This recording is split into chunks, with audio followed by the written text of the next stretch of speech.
கண்டுபிடிச்சிட்டேன். அவன் இங்கதான் மறைஞ்சிருக்கான் போல இருக்கு. சரியான இடம். ஆட்டோமேட்டட் ஃபேக்டரி, யாரும் இருக்க மாட்டாங்க. மறைஞ்சிக்க நிறைய இடம் இருக்கு. குற்றவாளிகளை வேட்டையாடுற கஷ்டத்தை நீ ரொம்பவே குறைச்சிட்ட.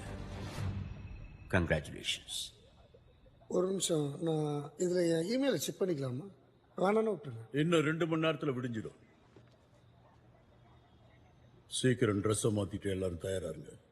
ஷாவை பிடிக்க போலாம். TamilRockers.net. நம்ம உடனே கிளம்பியாகணும். நீ, உன்னோட டீம், அப்புறம் நான். விடிஞ்சதும் போலான்னு சொன்ன. என் ஆளுங்களாம் ரேசர்ஸ், உலகத்திலே சிறந்த டிரைவர்ஸ். ஆனா அவங்க கொலகாரங்க இல்ல. இவன் இப்படி சொல்லுவான்னு சொன்னல, உன்னை பத்தி நல்லா தெரியும் டாம். நானும் உன் கூட வரேன். வா, ஒரு அற்புதமான வேட்டையாடுற குழு தயாராயிடுச்சு. வாங்க அந்த நிழலை பிடிச்சிட்டு வரும்.